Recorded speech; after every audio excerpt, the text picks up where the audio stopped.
us Hampton and Harris with Bobbi Roquemore, where the world of sports meets the mic and the hammer of the law.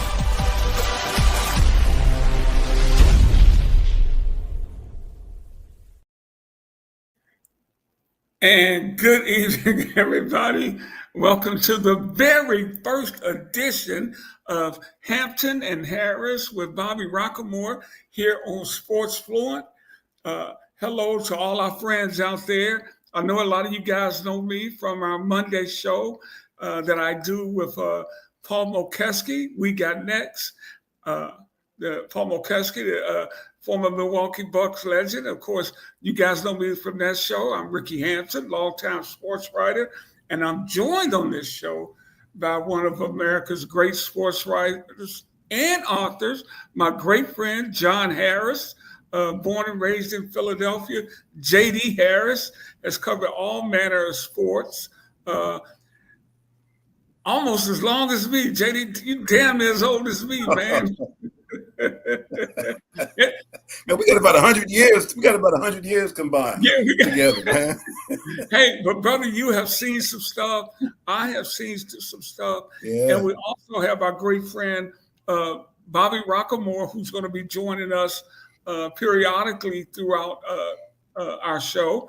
She is an attorney based out of, she works out of Houston and Cleveland, and knows a lot about the world of sports and the business of sports. And hey, JD, in sports these days, you damn near need to have an attorney on your speed dial. On staff, yeah, ready to go whenever. Yeah. So I hope you guys will be tuning in to check us out on Wednesdays, and feel free to shower us with your questions and comments about whatever you have on your mind in the world of sports. And we'll be happy to try to, discuss them with you, maybe have a few comments. And we will certainly have some comments and responses to them. So again, welcome to Harris and Hampton with Bobbi Roquemore. JD, man, it's an honor to do this show with you, brother. I'm so excited about it, man. I mean, it's just two old heads just get together, talking about what we love, and maybe in a little bit different way than people are accustomed. Yeah, absolutely. And I mentioned that John Harris is also, and I call him JD Harris. John Harris is a author who just finished a new edition of his book on Coach Tomlin of the Pittsburgh Steelers. JD, we're on a whole new network, a whole new group of friends who are meeting us. Let's start off talking about your book that you actually so popular you had to do another edition of it. Hey, that's right. So nice they had to do it twice. Tomlin, the soul of a football coach. And yeah, the story, the biography, the only biography of Pittsburgh Steelers coach Mike Tomlin.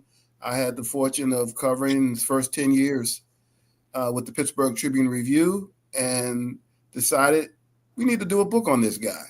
And I was surprised that there hadn't been one done, and a fascinating read, I think, because he's a guy that everybody knows who he is. They see him on TV every Sunday or Monday night, but people don't know a lot about him. And the book talks about his early years as a small college coach, as a small college football star, as a wide receiver, and moving up through the ranks and becoming the Steelers coach, where he's now in his 19th season, which I've been told makes him the longest tenured coach in North American sports, in professional sports. I don't care what sport, North American professional sports, he's the longest tenured coach. Wow, that is absolutely nuts. And Tomlin played at William and Mary. Where did he grow up, JD? He grew up in Hampton, Virginia, probably about a half an hour or so from Hampton. Yeah, Hampton. And as I learned, and you learn in the book, his older brother, Ed Tomlin, was really an outstanding football player. Played at the University of Maryland, and I think maybe had a shot at the NFL. He got hurt his senior year and was not able to continue his football career. But may have actually been a better football player than his brother. Wow. Hey, and JD has not only covered the NFL, he has extensive experience covering the NBA. And I don't know, was this 25, 30 years ago when you started talking about, JD was the first person, this is not analytics. The system that you've been using for more than 30 years, and I've used it the last 2 years, and it's better than analytics, and it's called Tendex. And we're going to talk a little bit about how you factor Tendex, and we're going to look at some of the Tendex ratings of the young NBA season. But JD, tell us about Tendex. Tendex is a point per minute rating system. It's very basic and simple. You take everybody's stats, all of your positive stats, your negative stats, you compile them, you come up with a game pace, which is the speed that the team plays at. You also include minutes and things like that, and you come up with a team rating. So each team is assigned a Tendex rating, and the same thing applies to the players. You're able to, look at the players' ratings. For the first week, I just did some team ratings, which some people may find a little surprising. Some they won't find it surprising, but it's interesting because you can look at a team's record, and then you can look at the Tendex rating, and they're not always the same. Just because the team has a good record, it doesn't mean their Tendex is going to be the same. And it also means that maybe a team that's record is not as good at that particular point in time may actually have a better Tendex rating than a team that has a better record. And I'm looking at last year, of course, we all know Oklahoma City took the NBA title, and they finished the regular season with a 111.5 Tendex rating. And it was fourth among all the NBA champions since 1980. And what I like about Tendex, JD, you could go back in time and rate teams against each other. Yeah, you can go back there, as far back as they were keeping statistics. And the thing is to do Tendex, you have to have all the statistics. So you have to, there was a time when the NBA didn't keep block shots and things like that. So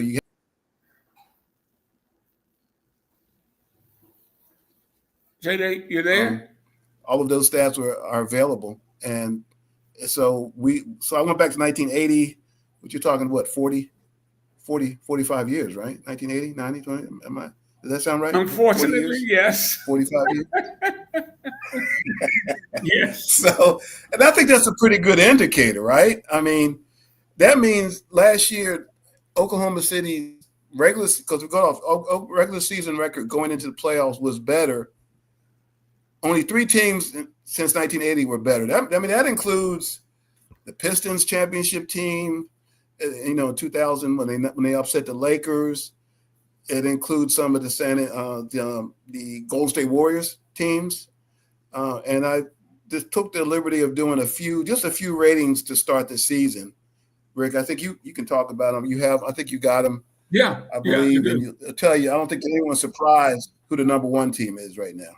Yeah, and I'm going to break them down in conferences, and then we'll go and do just the overall league. And you're right, nobody's going to be surprised. Oklahoma City, 14-1, followed by Denver, led by the Joker. Houston, who just got Kevin Durant. San Antonio, which is off to a great start with Wemby. And, of course, Oklahoma City's 14-1, Denver's 10-3, Houston's 9-3, San Antonio is 3-4. And I'm surprised that the Lakers are there, JD, at 11-4, and LeBron probably wasn't even on the just joined them last night, so he's not even part of this equation. So then you go east, and my beloved Pistons are sitting atop at 108.5. I find that funny because they would be 4th in the in the West, and I believe this is that. But that's what I'm saying. That equates because I think that the West is that strong. The Pistons in the East are 108.5. They're 13-2.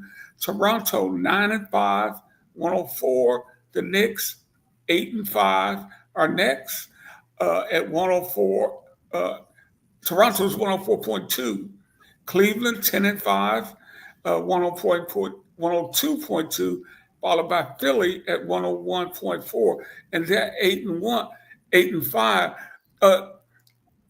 I thought with Boston, JD, with Boston, really being down this year, not having the best player, Tatum, I thought Philly would really be a little stronger.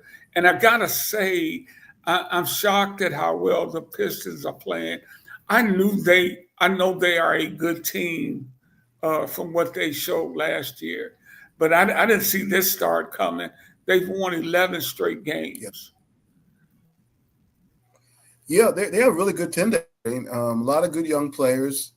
Coach Bickerstaff has really come in and done an excellent job in molding this team and giving them an identity that they hadn't had in a long time. But I think the important thing is that if you looked at all the ratings, the top three teams rating-wise, Oklahoma City, Denver, and Houston, and Oklahoma City's rating actually is right now it's 3 points higher than what it was last year in the regular season. If they happen to finish with this similar rating, it'll be the highest rating of all time going into the playoffs for regular season if they're able to keep this pace the whole year. Which just shows how dominant they are. They only lost 14-1, and one of their best players isn't even playing yet. It's amazing how well they've done.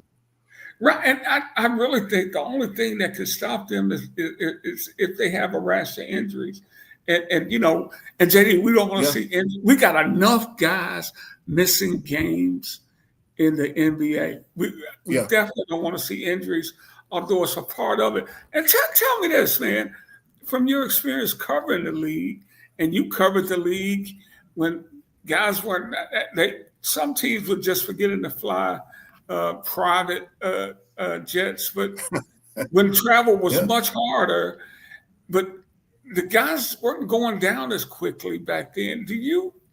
Can you have any theory on why we're seeing this? It's a great question, because you would think with the modernization from the medical side and everything that's available to these athletes now, that it would be less, not more. And you got guys back then, the ice pack was their friend, and that's, and they went and they wrapped it up, strapped it up, and went out there and played 82 games, 80 games, 79 games. And I don't know. I don't know if is it just clearly a physical thing? Is it a physical / mental thing? Do players just back then, did they just take it upon themselves that I'm not feeling the best or not doing the best, but you know what, I'm going to play? Where nowadays it's like, well, you know what, I got this $100 million contract I got to worry about. And if I need to sit out a few games, I'll just have to do that. And I don't know if that attitude has just been accepted. I'm not going one way or the other, but that's my throwing it up against the wall and see if it sticks. I just think that I think some of it's mental. I think it's just an attitude now that, I mean, look, OKC, I can't get upset with OKC.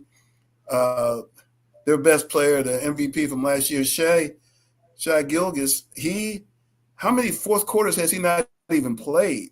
Yeah, because they've been blowing everybody out. But he starts the game, right?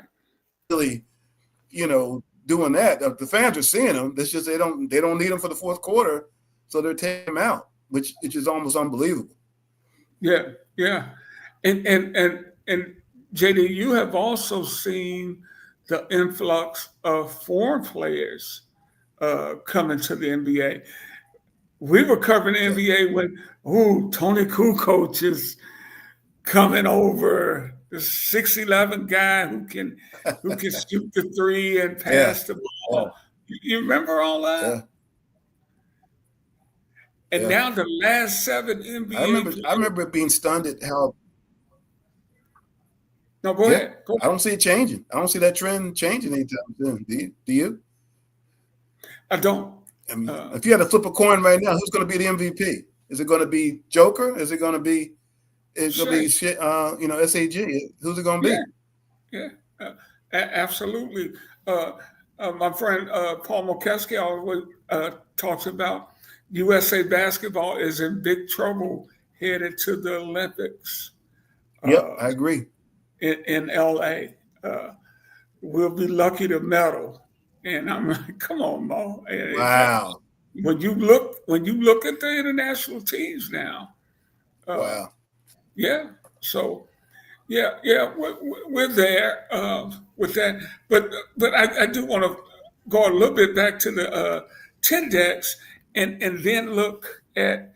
We went over the West, we went over the East. The top 5 teams overall: Oklahoma City, 114.3; Denver, 111.4; Houston, this the Tendex rating, 110.7; and Detroit for 108.5; and San Antonio, 108. And what I like about this, it really shows the disparity between the West and the East. Yeah. Detroit would only be the 4th best team in the East and just a half a point ahead of San Antonio as the 5th. Now, that's not the Pistons' fault. The East No. is where they are. They just need to go out and keep playing. But I think that's really accurate when you just when the eye test of these teams. There's some monster teams in the West. And there's some other good teams that aren't on that list. I just went with the top 5. I mean, you still got Minnesota, which had a really big year last year. Very talented team. They had some losses. They suffered some losses, personnel losses. The West is just so deep. And that's where you look at the teams at the top, the OKC, the Houstons.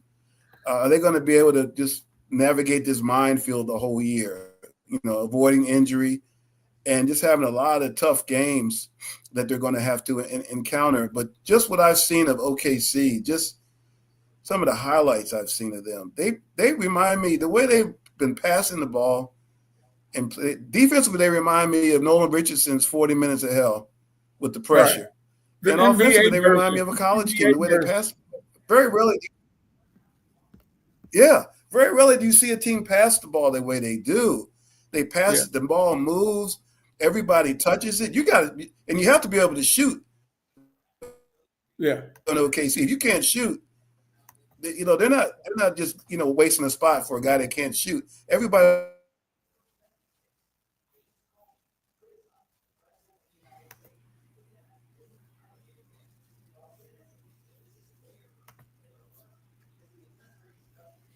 JD, I think I lost you.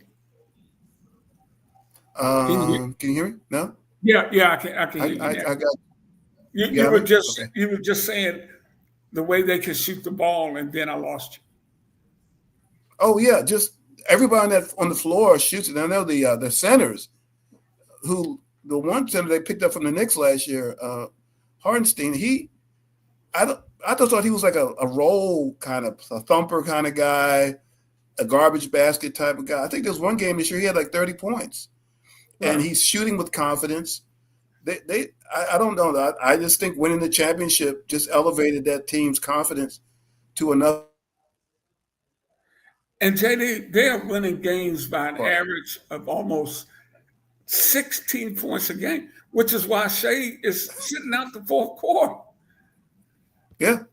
Because you win about 16, you probably up 25, 30 points. And the losing team probably knocks 9 or 10 points off in the final quarter because you sit everybody and them brothers trying to get their numbers.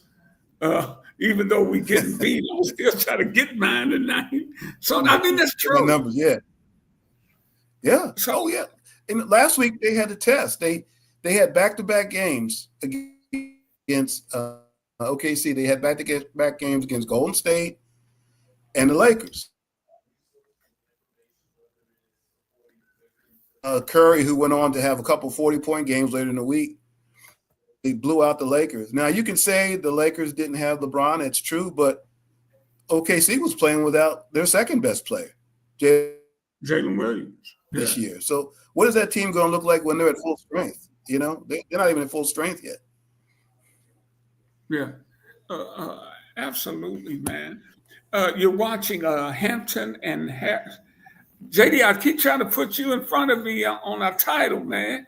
We're watching Harris and Hampton with Bobbi Roquemore. This is our very first edition here on Sports Fluent. Please subscribe to us and like us, and let your friends know. I can't wait for you guys to meet Bobbi, to get her insight on things. A very bright young lady who has a very interesting perspective on sports. And I'm hoping she's going to check in tonight, because I was going to get her to talk about her beloved Cleveland Browns going to be starting Shedeur Sanders this week. Boy. Yeah. And good luck to that young man, because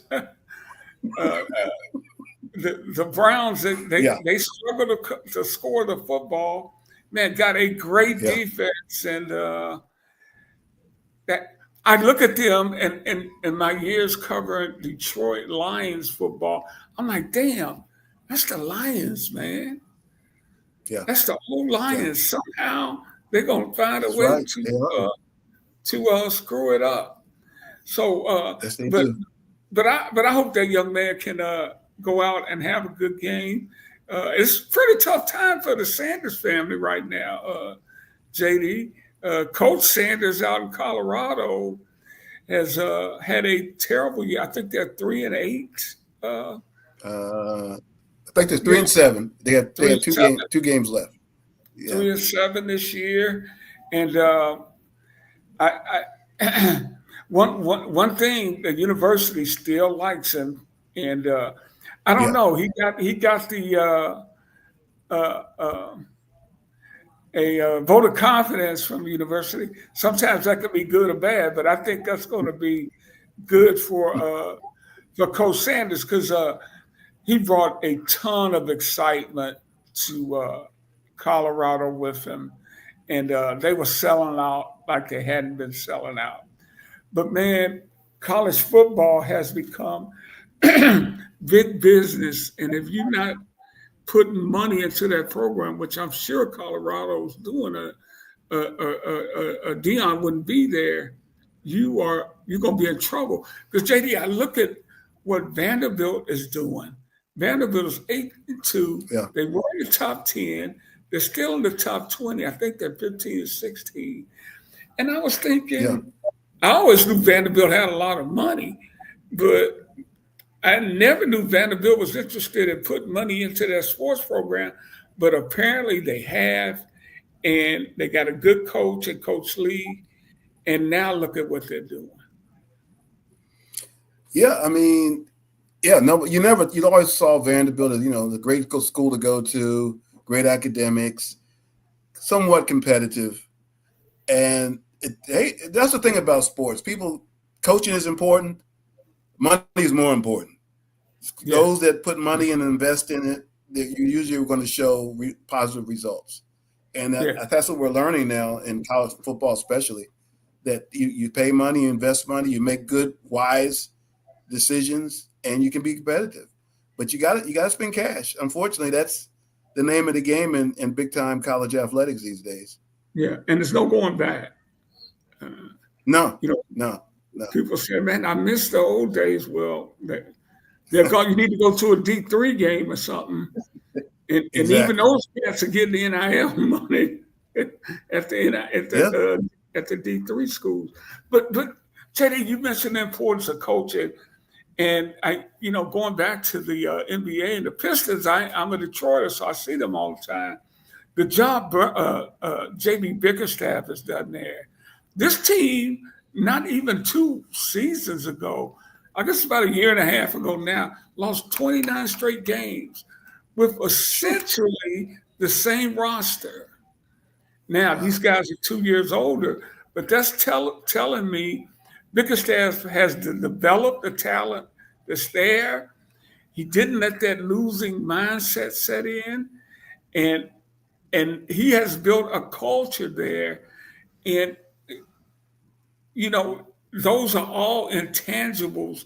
But do you think, and you've seen great coaches, you wrote about a great coach, Mike Tomlin, and how important is it to have that, to build that culture that I don't even have the right word to describe it, but you know what I'm talking about. Basketball so much so because it's different now. If the players don't respect the coach, and the salaries that are now in the NBA, it's hard to get guys to buy in. They'll play hard, play defense. You're not always going to get your 20 points. It's hard to do now these days. So a coach that's able to get, and he has some young players, so he's getting young players to develop like a veteran type mindset, which doesn't happen a lot. And then they start to see results, right? They see positive results. And they were close last year. They went to Game 7 with the Knicks. That's something. Tindex again. Yeah. I'm like, man, they'll be lucky to win a game. You were like, whoa, don't be too quick. Yeah. And they really could have beat them, but they didn't. They just didn't have I think their inexperience hurt them. But Tindex called that. It's a close series, and you want to look at it now. Those two teams, Detroit has continued to get better. Where the Knicks, at least rating wise, right now, they have a new coach, but they've surpassed the Knicks ratings now. They have moved past the Knicks. Detroit has, according to Tindex. So they're on a steady rise. So if they met in the playoffs again this year, right now, I would pick Detroit. I mean, they have a better rating by far. They have their rating is they're 108.5. Yeah, and the Knicks are 104. Yeah. So that's they've continued to get better, and the Knicks are playing it pretty much at the same pace they were last year. Hey, tell me, we always hear this. Can Tindex evaluate the best player in the league? Oh yeah, we'll definitely have some of those. We'll look at MVP candidates, and I think a really good comparison will be Shai Gilgeous and Joker, because they play different positions, and so people pretty much are giving their opinion. Okay, I think this guy's better because I like him better, or I don't like that guy. But what Tindex will do, it'll give you the rating. It'll give you Shai's rating, and it'll show you what the average rating is for the guard position, which he plays, and it'll give you Joker's rating, and it'll give you the average rating for the center position. And then we'll see how high their individual ratings are above the average. Then the difference is what the rating is. So if Shai is plus 340 and Joker is plus 300, according to their Tindex. So Tindex allows you to literally compare players who play different positions.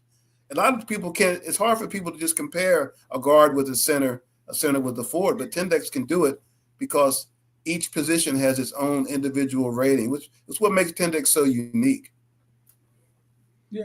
Hey, do you remember back in the day maybe some of our baseball fans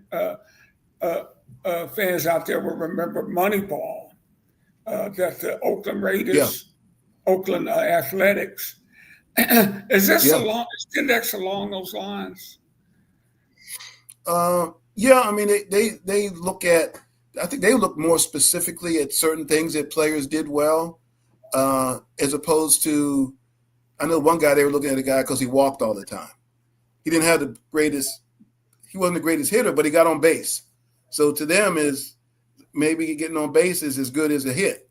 If he gets on base a lot, if his batting average is 250, we can live with that because his on base percentage is high. So in that regard, Moneyball, it would focus on the things that those individual players did really well, and they would just combine all those different skills into this team. That the irony is that they never actually they won, and they won better than people thought, but they never won everything. They never won the title, which is why a lot of those baseball aficionados never fully embraced it. They never won, or it's not real analysis. Come on. His argument was, well, the way you guys have been doing it, the 5-tool player, you said the guy was a 5-tool player. He wasn't. He wasn't a 5-tool player. How do you know? You say it because that's what you believe, but in your heart, you don't really know. Tendex is not always right, but Tendex will give you an indication, hey, this guy's got a really good rating. And history shows that 75 to 80% of players that have good Tendex ratings are really good players. And there's one stat I told you about before. It shows you how far ahead of the game OKC is. Tendex looks at steals and turnovers. And I took the top 5 teams I looked at for each of them. OKC has the best ratio. People look at the assist turnover ratio. Tendex looks at the steal turnover ratio. OKC has 30 more turnovers than steals, which is incredible. So they've turned the ball over 30, but they almost have as many steals as turnovers. And the next closest team is actually Denver. They have 70 more turnovers than steals. So what does that mean? It means that if you're stealing the ball, taking the ball almost as much as you're turning it over, you're getting way more possessions. Many more. Yeah, and it's no coincidence that they have by far the best rating. They had a similar rating last year. They buried the same type of steal turnover ratio last year, and it's not a sexy stat. People look at assist turnover, but possessions are very important in basketball. And playing this type of defense, OKC gets defense, and they don't turn it over a lot, so they don't give the other team as many chances for possessions. Hey, JD, do you think the NBA today? You remember everybody needs to have these triplets, these 3 superstar guys. But you look at OKC. I mean, Shea is obviously a superstar. Jalen Williams and the big center. I can't think of his name. He's not he is a center, but he's not big. He's long. Yeah. What's his name? Yeah. Oh shoot. That could be their big 3. Yeah. Chet Holmgren.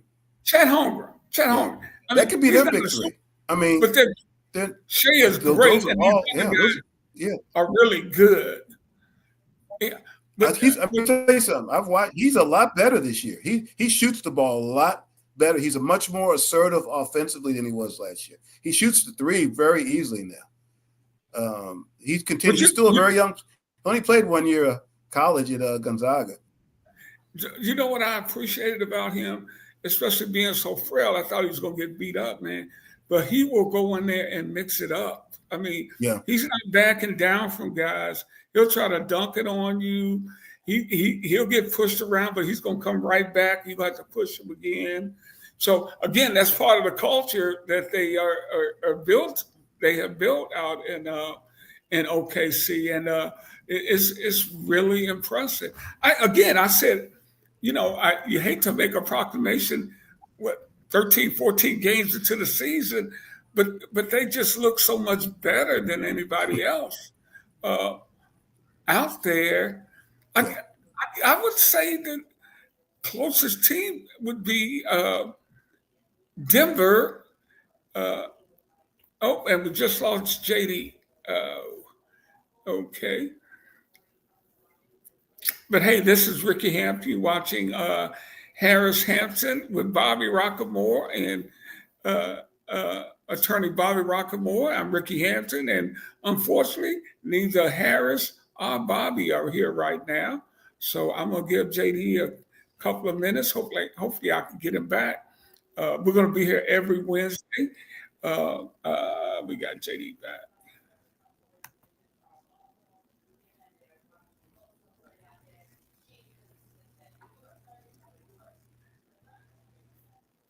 JD, good to have you back, brother. I lost. Good to have you back. Can you hear me okay? I was just telling everybody we'll be here on Wednesdays at 7 p.m. talking all kind of sports. Talk a lot of NBA basketball. JD has vast experience coming to the National Basketball Association. JD's a longtime sports columnist as well as I, and Bobby is a attorney, sports attorney. Please send us your any questions and comments you might have about the show. JD, are you there, brother?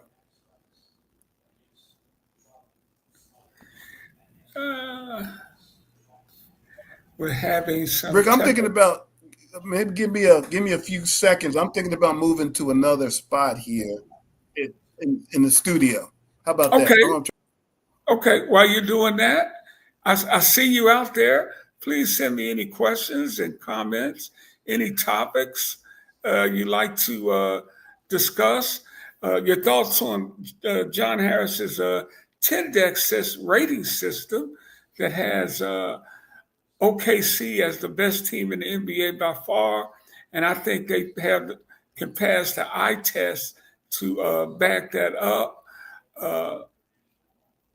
And I was going to say before I lost John was I believe their closest competition would be the Denver Nuggets with the Joker. I mean, this guy is just incredible. And I would like to, I wonder where people will rank him among the all-time great centers when he's done. I'm old enough to have seen Wilt Chamberlain play in the latter years of his career, and he was fantastic then. JD, I was just saying, talking about the dominance of OKC, and I think the closest competition would be Denver because of, they have Murray, they have the Joker, they have Gordon. They got some good, solid players around them. But I was just thinking about when Joker finally hangs it up. Think about it, this guy's a second-round draft pick, and he's obviously going to be top 10 center of all time, maybe top 5. And I won't be surprised if he gets some votes up there at 1 or 2 with Wilt and Kareem, who generally occupy that space.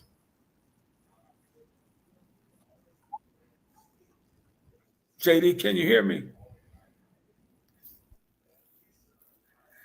Well, folks, this is our first night, and we're having some technical difficulties here, but we will get it together, and we will be here every Wednesday. But this is a topic I want to broach with JD when we get him back, if we get him back tonight or next week. And I want to hear your thoughts on where you think the Joker will end up all time. He's definitely the best second-round center ever picked. I can guarantee you that. JD, you there?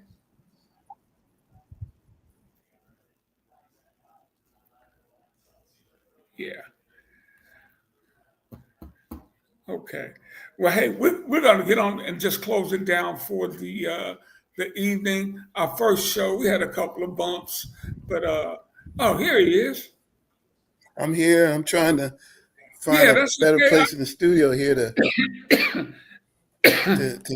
I was just saying we had a couple of turnovers here, man. Our first show, but it's all good, and we are making some. I apologize. Hey, we'll get this. Oh, not a problem. We'll get this straight sooner or later. We are making new friends here on Sports One, and of course you can catch me again on Mondays with my great friend Paul Mokeski on We Got Next. Mondays at 7. And JD, we'll just go a couple more minutes. But I was just thinking that, I think Denver is the only team that can give these guys not the only team, because you never know. If everybody's healthy, when they meet and when playoffs get here, Denver will have their best bet because of the Joker. And I was just wondering where people will put him when he finally decides to retire. His rating, I mean, just going by his rating, I mean, it may be, I think Will Chamberlain probably had the highest center rating. Just going off of Tendex. I'm thinking the Joker might be, when it's all said and done, he could be number 2, maybe Yeah, 3. I, He's still, I, yeah, Tendex wise, he could be number 2 and number 3. I could see that. and it's so funny because I usually think, I I was saying I was old enough to see Wilt even in his when he was in his 30s, and he was. I mean, people, there are people saying, "Oh, he could have never played today." I'm like, dude, are you crazy? Oh yeah, I don't even know what they're talking about. Yeah, I think Joker's right there. He's right there with Kareem. I mean, he's just he's a and he was a second round draft pick, and he can't jump over my pencil here. But he's a highly No, skilled. he plays the old fashioned game, right? I laugh at the way he likes to contact. He likes to initiate contact in the paint. A lot of defenders don't like that. They don't like to get bumped away. He just makes his moves off of that body. He uses your body, then he spins off of it or just plows you into the floor. And he's got that soft touch, in the lane, or he can shoot threes. He's a great passer. He just does it all. But like you said, he doesn't jump over a piece of paper. His vertical is what, 15-inch vertical? He can't jump over a piece of paper. But he will give you numbers, brother. That's for sure. Hey, he is. Yeah. Over the years, how does a guy like Draymond Green stack up in the Tendex rating? I mean, during their championship years, he had a very good rating. I think the only thing that probably, and I think I don't have him in front of me, but I think he probably was one of those guys that has a really good steal turnover ratio. He didn't turn the ball over a lot. Jumped off the page. Yeah, got steals. Really initiated their fast break with his defense, with his rebounding, and the thing that Tendex can't do are the intangibles. He brought a lot of intangibles. Physicality, emotion. Those are things that Tendex can't, register that. So you have to factor that in on your own. What Tendex is more of a guide to let you know that this player right here has a rating that's, way above the average. And you can factor that in with everything else. His side, the kid might be a great college power forward, but he might only be 6. And then, can he play that same game at the NBA level, or will he have to move and become more of a perimeter player? And, if he becomes a perimeter player, will he lose some of that inside effectiveness? So, but Tendex will at least tell you this guy has the potential to be an NBA player. And that's, I think, what Tendex does more than anything. It just, because there's so few guys that have really high ratings, the few that did you see, they just jump out at you. I hear people talking about the kid at Duke, not the kid with Dallas, but the kid with Charlotte. He had a very high Tendex rating. He's a freshman. I can't pronounce the name with a K. He had a very high Tendex rating. I mean, I just did his rating. I didn't think about it. And he's played very well so far. I think he's averaging more points per game than his teammate at Dallas. But Tendex just spotted him and said, this is a guy who has the ability, and he was a top 10 pick. So that's what Tendex will do. It'll guide you and tell you this guy, even though he's not getting the hype, even though he may not look like that kind of a player. And the originator, Dave Herron, one thing he always told me, it took him years to do it. He said, you learn to trust Tendex. It may go against what you actually believe. You may actually like another player better personally. And the year that he did the draft with Kevin Durant and Greg Oden, he personally liked Greg Oden better. And he rated Greg Oden better than Kevin Durant, even though Kevin Durant had a better Tendex rating. And as Right. it turned out, because of injuries and everything else, Kevin Durant was a far superior player. So he didn't trust his own system. His system told him that Kevin Durant was a better player. Right. So you learn through experience, trial and error to trust Tendex. It's not always right, but hey, scouts, they're wrong all the time. All the time. I think I think the NBA draft is probably the most difficult draft to pull off. The NFL draft, I mean, even if the guy, okay, he's not quite what we thought, but he's still, because you got so many more, obviously, roster spots. You got 53 roster spots. NBA, man, you only got 1 or 2 chances to make it happen. So you gotta hit on that. And I would be relying on all kind of tools like that to help me in the decision making. Oh yeah. A lot of it's ego driven, the scouts. A lot of it's ego driven. And Dave Heron, the originator, he worked for quite a few teams. He would do individual consulting work for them. He was actually offered a job by the New York Knicks a long time ago. New York Nets, New Jersey Nets. Willis Reed was the general manager and wanted him to come on board. He just, because he lived in Florida and he wanted to keep his family there, he didn't take the job. But I often wonder what would have happened to the Nets if he had taken that job, and they may have won a few. I don't know if they've ever won a championship. They may have won a couple of championships with Dave Heron, because Willis Reed, first off, you have to find a front office person that will believe in the system. Right. Right. And then once they believe in it, and they trust you, and then you can go from there. So Willis Reed, an all-time great player, trusted Dave because Dave worked for the Knicks and Willis Reed played for the Knicks. So he was familiar with his system. Right. Right. Willis Reed, another great player with that little left-handed. Oh, yeah. He was great to me. He had a very good Tendex rating. He had a very good Tendex rating. Hey, JD, we're going to get out of here, man. A great first outing here on Sports Fluent. Thank you all for tuning in. I see you all out there. Next time, send us some of your questions and comments. But I'm really glad you took this hour out of your busy day to let us visit with you. And we'll be back on Wednesdays. Until then, from my great friend, John Harris, I'm Rickey Hampton. Good night, everybody. Thank you once again. Good night.